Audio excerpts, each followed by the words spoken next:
Hello friends, स्वागत है आपका मेरे यूट्यूब चैनल एग्जाम दोज में। आई होप आपकी उत्तराखंड डीएलएड की तैयारी काफ़ी अच्छी चल रही होगी फ्रेंड। तो देखिए, हमने स्टार्ट करा था टीचिंग एप्टीट्यूड, क्योंकि ये एग्जाम में आपको 50 नंबर का पूछा जाता है। और इसकी हमने जो है अभी तक फ्रेंड हमारी 6 क्लास हो गई हैं। ये इसकी हमारी 7वीं क्लास है। इसमें देखिए हम क्वेश्चन डिस्कस करते हैं और साथ साथ उसका एक्सप्लेनेशन करते हैं, जिससे कि आपकी तैयारी काफ़ी अच्छी हो सके। तो स्टार्ट करते हैं हम क्लास 7 क्वेश्चन नंबर 51। मुझे विश्वास है कि अध्ययन व्यवसाय के लिए, तो देखिए फ्रेंड, ऑप्शन देख लेते हैं। इसका अर्थ क्या है कि मुझे विश्वास है कि अध्ययन व्यवसाय के लिए परिश्रम आवश्यक है। हाँ, परिश्रम आवश्यक होता है। परिश्रम आवश्यक नहीं है, ये नहीं हो सकता। ठीक है। प्रशिक्षण आवश्यक है, ये ज़्यादा सुटेबल है। प्रशिक्षण आवश्यक नहीं है, ये ऑप्शन नहीं हो सकता। तो देखिए, इसका हमें लगाना होता जो फ्रेंड ज़्यादा हमारा पॉजिटिव आंसर होगा, वो वाला आंसर आपको देना होता है। आपको आंसर एज ए स्टूडेंट की नहीं, बल्कि एज ए टीचर की तरह आंसर देने होते हैं इसमें, कि आप टीचर बन चुके हैं और आपको आंसर देना है, अपना डिसीजन देना है। तो देखिए, इसमें जो सुटेबल आंसर है वो है प्रशिक्षण आवश्यक है। तो देखिए, मुझे विश्वास है कि अध्ययन व्यवसाय के लिए प्रशिक्षण आवश्यक है। देखिए, जो अध्ययन व्यवसाय होते हैं उसके लिए सबसे जरूरी क्या होता है, वो होता है आपका प्रशिक्षण। प्रशिक्षण मतलब ट्रेनिंग। नेक्स्ट क्वेश्चन देखते हैं। मैं अपने अवकाश के क्षणों का उपयोग करना चाहूँगा या चाहूँगी। तो ये टीचर है, उन्हें छुट्टी चल रही है उनकी, तो वो छुट्टियों में क्या करना चाहेंगे? सबसे बेटर क्या आंसर हो सकता है? तो ऑप्शन है चित्रकारी करना, सोना या फिल्म देखना। ठीक है, तो 80% लोग अधिकतर यही काम करते हैं। लेखन या चुनाव प्रचार या गपशप। तो देखिए, टीचर है, आपको चुनाव प्रचार नहीं करना होगा। पत्रिकाएं पढ़ना, संगीत सीखना, घर की सजावट करना, ये ज़्यादा सूटेबल आंसर है।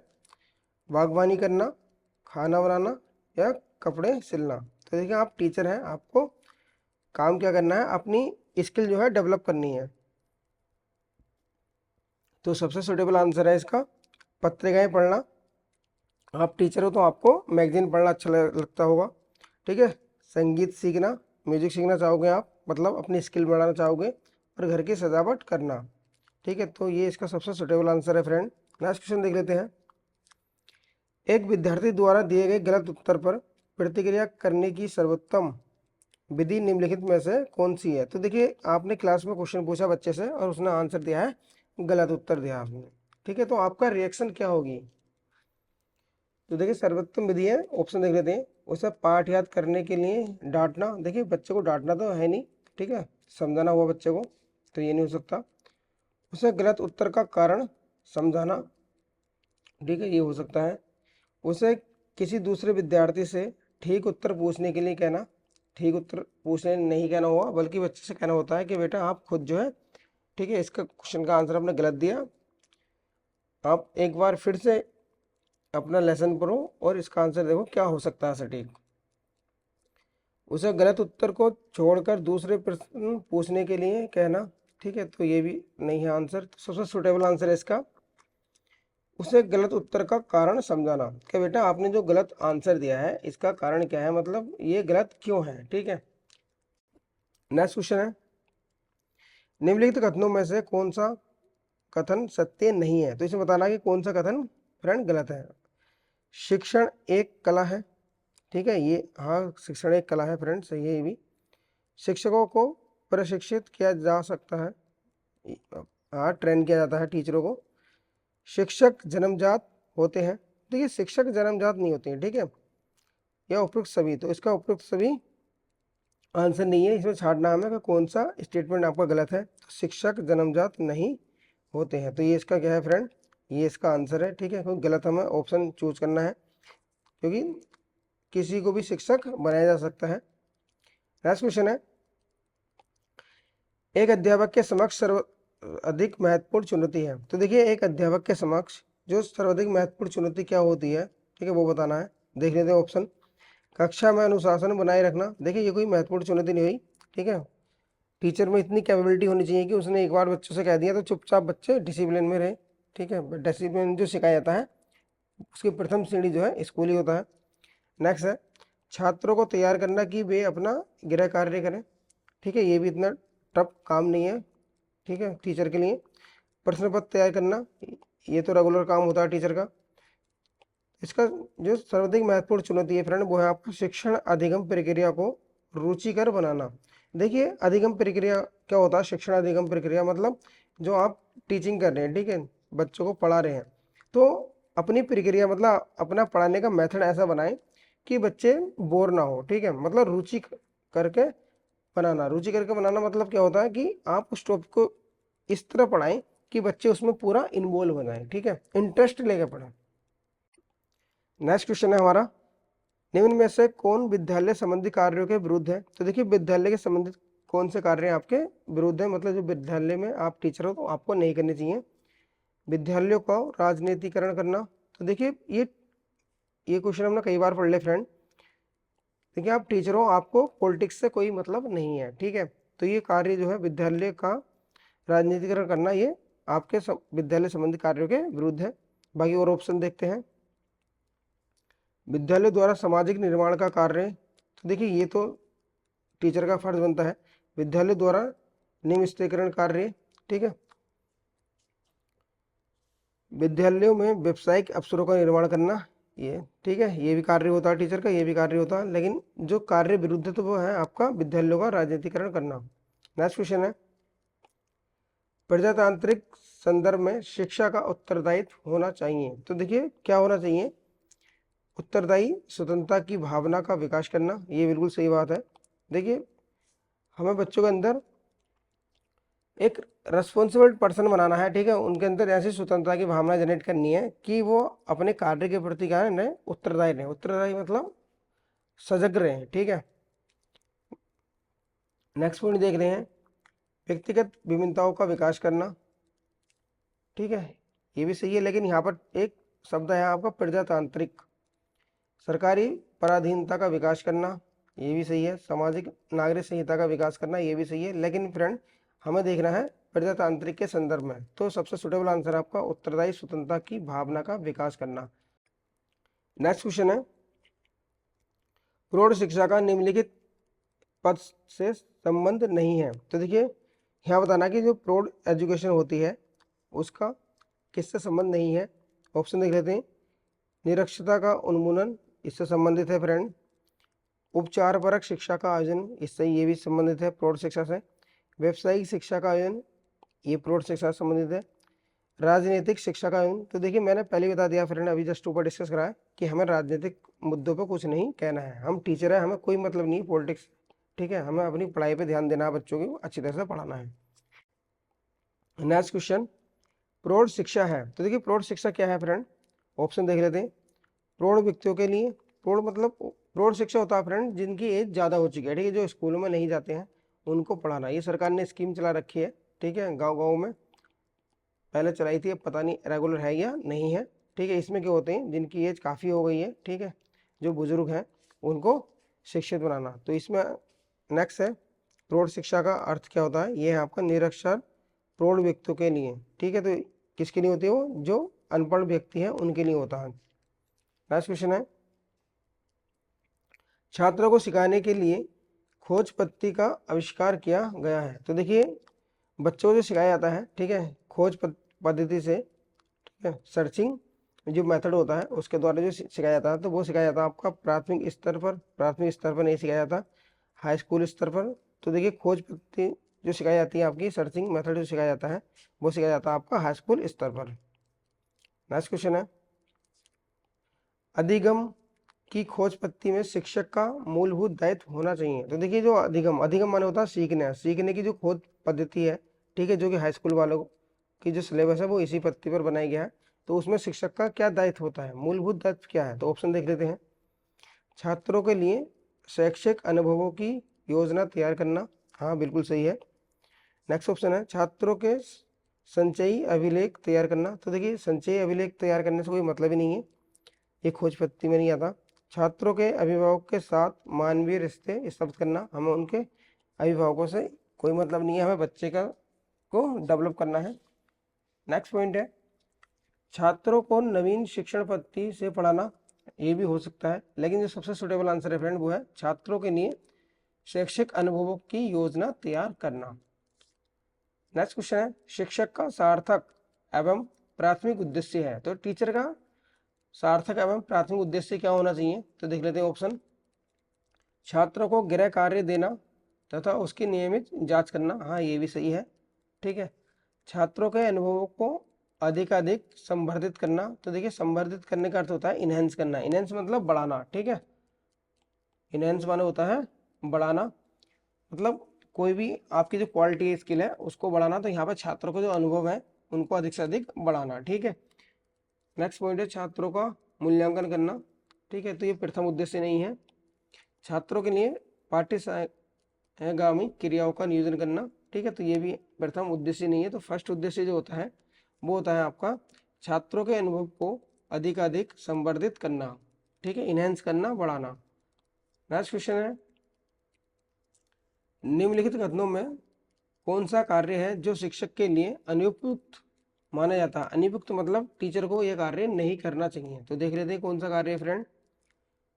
तो छात्रों के माता पिता के व्यवसाय से अनुचित लाभ प्राप्त करना, देखिए हम बच्चों को पढ़ाना है, ना कि बच्चों के माता पिता से कोई अपना फायदा देखना, ठीक है। उनका मान लीजिए कोई व्यवसाय है, ठीक है, जैसे आप मान लीजिए कि उनकी चक्की है, ठीक है, एक एग्जाम्पल ले लेते हैं, और आप बच्चों कहेंगे बेटा आप 2-4 किलो आटा हर दूसरे दिन लिया करो, ठीक है, तो वो गलत बात है, ठीक है।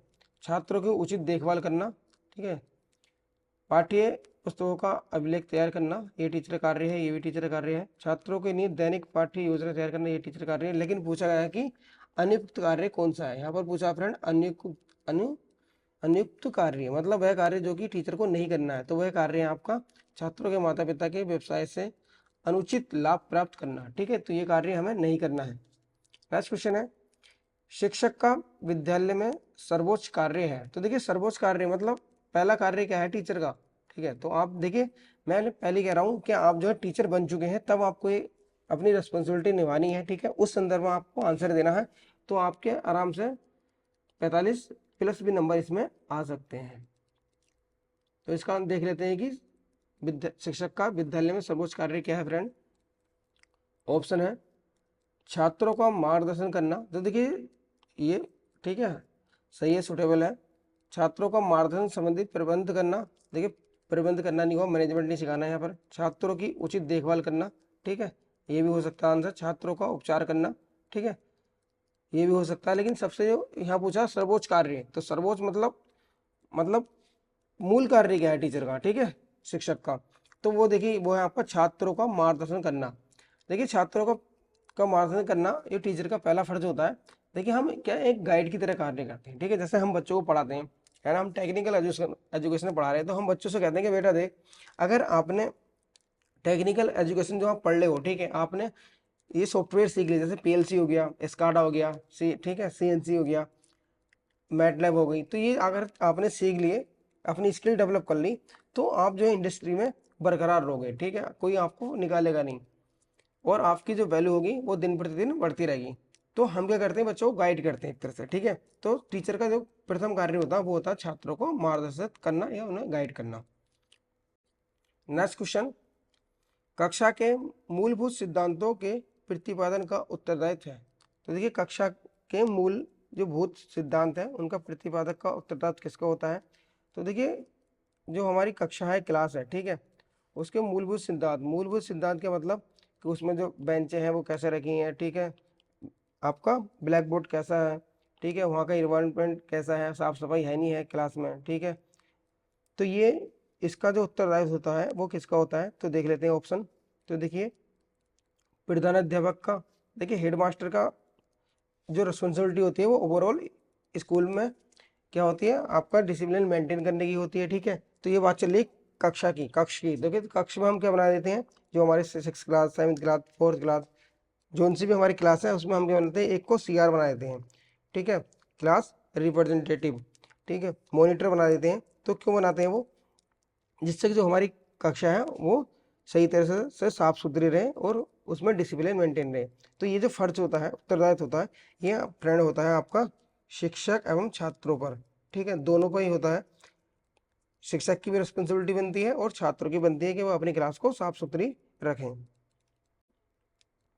नेक्स्ट क्वेश्चन देखते हैं, आप निम्नलिखित कथनों में से किस प्रकार की कक्षा को प्रजातांत्रिक मूल्यों से ओतप्रोत पाते हैं। तो देखिए, देख लेते हैं ऑप्शन। यहाँ पे कह रहे हैं कि किस प्रकार की कक्षा को प्रजातांत्रिक, प्रजातांत्रिक मतलब इसमें क्या होता है, मतलब प्रजातांत्रिक का अर्थ हुआ यहाँ पर कि आप स्वतंत्र है, ठीक है, डेमोक्रेसी होता है इसका इंग्लिश वर्ड। डेमोक्रेसी जैसे हमारा देश है, हमारे कंट्री में क्या है, हम सब लोग स्वतंत्र हैं, ठीक है, कुछ भी करने के लिए बस जो सरकारी नियम है उनका उल्लंघन ना करें। तो इसमें देख लेते हैं ऑप्शन, छात्रों को कक्षा के सभी सदस्यों के साथ अंतः क्रिया के समान अवसर प्राप्त हो। हाँ सही है, ये भी हो सकता है। छात्रों को नियमानुसार नियंत्रण में रखा गया हो। तो देखिए, नियमानुसार नियंत्रण में रखा हो, ये भी हो सकता है। छात्रों को पाठ्यक्रम संबंधी अनुभवों को ग्रहण करने की स्वतंत्रता हो, ठीक है, ये ज़्यादा सूटेबल अभी तक। केवल एक छात्र समूह को ही निर्णयात्मक स्वतंत्रता प्रदान की गई हो। तो देखिए, हमें एक समूह को नहीं करनी है, हमें पूरे विद्यालय के जो हमारे पूरे क्लास के बच्चे हैं उन्हें सबको स्वतंत्रता देनी है। तो ऑप्शन इसका सही हो जाएगा फ्रेंड, छात्रों को पाठ्यक्रम संबंधी अनुभवों को ग्रहण करने की स्वतंत्रता हो, ठीक है। मतलब इसमें जो हम बच्चों को कि बेटा कौन सा आपको साइंस लेना है, आर्ट लेना है, या आपको कॉमर्स लेना है, ठीक है, तो ये जो लेने की इच्छा है ना, पाठ्यक्रम को जो ग्रहण करने की क्षमता है वो किसकी होनी चाहिए, वो बच्चों की होनी चाहिए, ठीक है। बच्चों को स्वतंत्र होना चाहिए इसमें कि मुझे कौन सी स्ट्रीम से पढ़ना है। नेक्स्ट क्वेश्चन है, शिक्षा के सप्त सूत्रों में केंद्रीभूत गुण माना जाता है। तो देखिए, शिक्षा के जो है फ्रेंड कितने सूत्र हैं, शिक्षा के आपके सत्र सूत्र हैं, सप्त मतलब 7, ठीक है, 7 नियम है। तो उसमें जो मुख्य माना जाता है, तो मुख्य जो माना जाता है फ्रेंड वो है मानवीयता, ठीक है, मानवीयता मतलब इंसानियत, ठीक है, तो इंसानियत जो है उसका मूलभूत गुण माना जाता है। बाकी और ऑप्शन देख लेते हैं, चारित्रिक योग्यता, ये भी होना सही है, आर्थिक प्रबुद्धता या आत्मानुभूति। तो ये सबसे सूटेबल आंसर है फ्रेंड इसका, वो है आपका मानवीयता, ठीक है, कहते हैं ना इंसानियत बड़ा गुण है, ठीक है, इंसानियत होना चाहिए इंसान में। बाकी इंसान तो है ही, लेकिन इंसानियत कितने लोगों में वो मैटर करता है।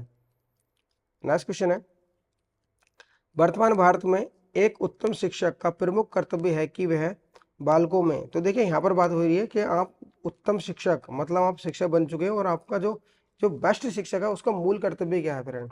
देख लेते हैं ऑप्शन इसमें, आज्ञा पालन की प्रवृत्ति का विकास करें, हाँ बच्चों में ये करना चाहिए, ठीक है।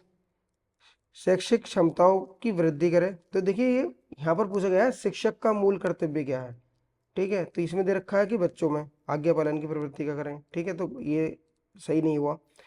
शिक्षक क्षमताओं की वृद्धि करें, ठीक है, तो हम टीचर हैं, हमको क्या करना चाहिए, अपनी जो स्किल है उन्हें इन्हेंस करना चाहिए, उन्हें बढ़ाना चाहिए, ठीक है, उन्हें वृद्धि करते रहना चाहिए।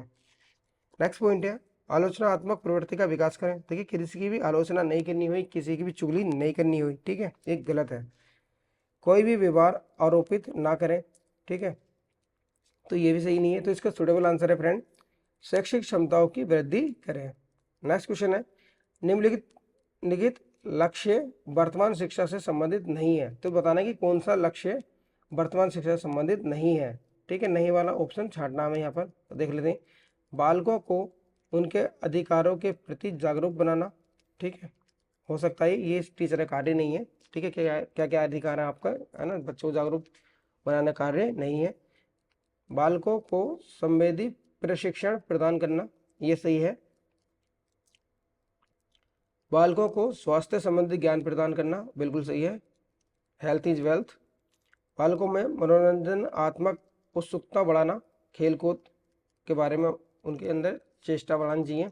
तो पूछा कि नहीं है, तो इसका जो नहीं आंसर है फ्रेंड वो है बालकों को उनके अधिकारों के प्रति जागरूक बनाना, ठीक है, ये कार्य नहीं है वर्तमान शिक्षा का। नेक्स्ट क्वेश्चन है, उत्तम शिक्षा संस्थाओं की स्थापना कहाँ की जानी चाहिए। तो फ्रेंड जो हमारे देखिए जो टॉप एजुकेशन इंस्टीट्यूट होते हैं तो उनकी स्थापना कहाँ की जाए, ठीक है। जैसे हमारे आईआईटी हो गए, आईआईटी, ठीक है, या मेडिकल हो गए, एम्स हो गए, या आईएमए हो गए, ठीक है। तो ये टॉप जो इंस्टीट्यूट होते हैं इनकी स्थापना कहाँ की जानी चाहिए, देख लेते हैं ऑप्शन।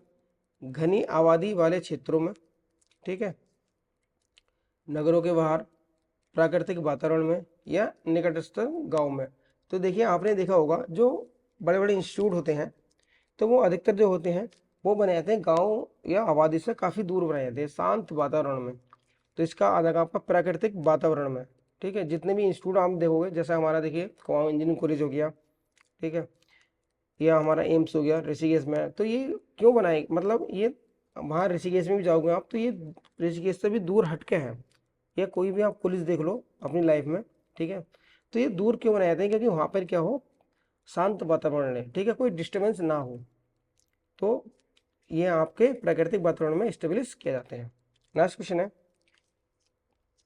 आधुनिक शिक्षा का वास्तविक लक्ष्य हो सकता है। तो जो आधुनिक शिक्षा, जो मॉडर्न हमारी एजुकेशन है, उसका वास्तविक लक्ष्य क्या है, उसका रियल उद्देश्य क्या है। तो देख लेते हैं ऑप्शन।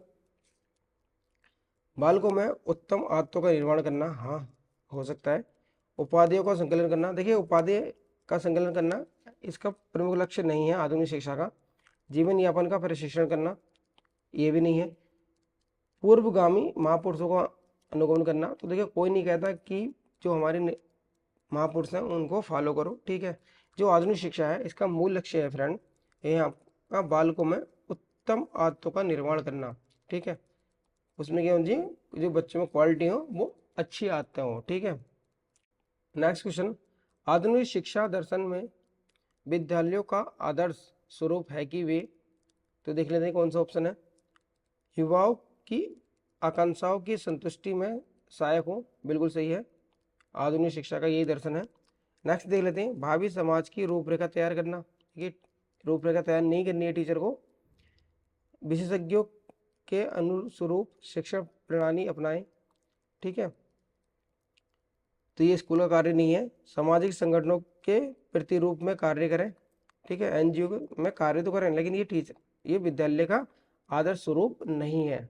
तो इस देखिए आदर्श स्वरूप जो है वो है आपका युवाओं की आशंकाओं की संतुष्टि में सहायक हो। आशंका मतलब कोई, ठीक है, जो हमारे स्टूडेंट है उनके अंदर जो कन्फ्यूजन आ जाता है किसी बात को लेकर, ठीक है, आशंकाएं जनरेट हो जाती है, कोई सवाल है उसमें कन्फ्यूजन आ गया है या कोई जीवन से रिलेटेड है।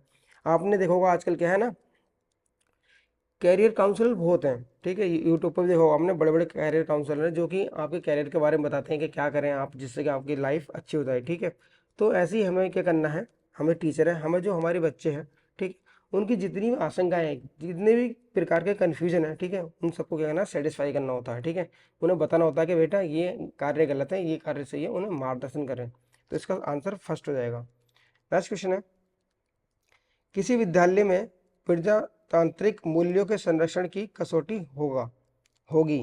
तो देखिए विद्यालय में जो फ्रेंड आपका प्रजातांत्रिक मूल्यों के संरक्षण की कसौटी क्या है, जो प्रजातांत्रिक मतलब जो हमारी डेमोक्रेसी है, तो इसकी कसौटी देख लेते हैं क्या होनी चाहिए। ऑप्शन देखते हैं, छात्रों की अभियोक्ताओं एवं रुचियों का विकास, ठीक है। तो ये प्रजातांत्रिक का मतलब नहीं है। छात्रों की ज्ञान संबंधी आवश्यकताओं की संतुष्टि, छात्रों के सामाजिक विकास की पूर्ति, उपयुक्त सभी की पूर्ति एवं संतुष्टि। तो देखिए ये सब जो है ना, हमें करना प्रजातांत्रिक मूल्य बढ़ाने। प्रजातांत्रिक मतलब ऐसे बच्चे डेवलप करने हैं कि वह जो है किसी भी सही और गलत इसमें जो है अपना डिसीजन ले सकें, ठीक है। और हम प्रजातांत्रिक देश में रहते हैं जिसमें हम स्वतंत्र हैं, अपने हमारे खुद के डिसीजन हैं।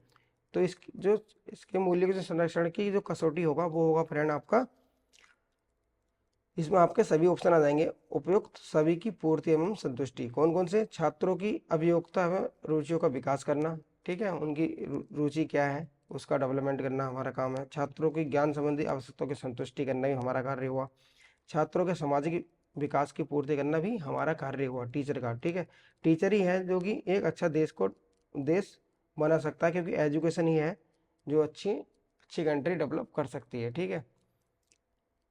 नेक्स्ट क्वेश्चन है, प्रजातांत्रिक शिक्षा पद्धति की बुनियादी विशेषता है। तो देख लेते हैं ऑप्शन, छात्रों को मत के आधार पर निर्णय देने की स्वतंत्रता प्रदान करना। देखिए प्रजातांत्रिक जहाँ आ गया, यहाँ पर आप समझ लेना कि यहाँ पर ठीक है किसकी बात हो रही है, डेमोक्रेसी की बात हो रही है। जो हमारी स्वतंत्रता मिल रखी है हमें वोट देने का अधिकार, ठीक है, हम स्वतंत्र हैं, किसी को भी वोट दे सकते हैं, ठीक है, अब हमारा एक खुद का निर्णय होगा। तो इसका सटीक आंसर है फ्रेंड, छात्रों को मत के आधार पर निर्णय देने की स्वतंत्रता प्रदान करना। नेक्स्ट क्वेश्चन है, समन्वित व्यक्तिगत विकास का अर्थ है कि। देखिए समन्वित जो व्यक्तिगत विकास है इसका अर्थ है कि आपकी पर्सनैलिटी डेवलपमेंट कैसा है, ठीक है, उसका मतलब डेवलपमेंट अगर है तो उसका अर्थ क्या है, ठीक है। तो देख लेते हैं ऑप्शन। सबसे मिलजुल कर सहयोग करके कार्य करें, ठीक है, हो सकता है ये। वैज्ञानिक व व्यवस्थित दृष्टिकोण बनाएं, ये भी हो सकता है। व्यक्ति के ज्ञान, चिंतन और क्रियाओं में एक ऐसा तालमेल हो कि जिससे कार्य का निष्पादन सफलतापूर्वक किया जा सके, ठीक है, अभी तक ये वाला ज़्यादा सुटेबल है। उसका सभी सहकर्मियों से संतुलित व्यवहार हो, ठीक है। तो इसका जो देखिए हमें क्या करना है फ्रेंड, अब क्वेश्चन है हमारा कि समन्वित व्यक्तिगत विकास। समन्वित व्यक्तिगत विकास मतलब आपने सुना होगा इंटीग्रेटेड, जैसे सुनते हैं ना, इंटीग्रेटेड डेवलपमेंट है इसका अर्थ। इंटीग्रेटेड मतलब आपका जो है संपूर्ण विकास कैसा हो। तो देखिए संपूर्ण विकास जो होता उसका अर्थ होता है कि आपको व्यक्ति के ज्ञान का विकास हो, चिंतन का विकास हो, ठीक है, किसी बात पर हम चिंतन करें कि हाँ ये सही है या गलत है, और जो क्रियाओं में एक ऐसा तालमेल हो, ठीक है, व्यक्ति के ज्ञान, चिंतन और क्रियाओं का ऐसा तालमेल हो जिससे कार्य का निष्पादन मतलब कार्य करने में क्या सफलतापूर्वक किया जा सके, ठीक है, किसी कार्य को, किसी टास्क को सफलतापूर्वक किया जा सके, ठीक है। तो ये हमने डिस्कस करे अपने 25 क्वेश्चन, ठीक है। देखिए मैंने यहाँ पर एक्सप्लेनेशन काफ़ी अधिक की है, आपको बताना है कि मैं एक्सप्लेनेशन ऐसे ही करूँ या खाली क्वेश्चन पढ़ के आंसर जो है इसका बताऊँ। आप प्लीज़ कमेंट करके बताएं। और फ्रेंड अगर हमारा वीडियो आपको अच्छा लगता है तो प्लीज़ वीडियो को लाइक करें और चैनल को सब्सक्राइब करें। और लाइक का मैंने टारगेट रखा है friend 1000 like. Okay friend, thank you, thanks for watching.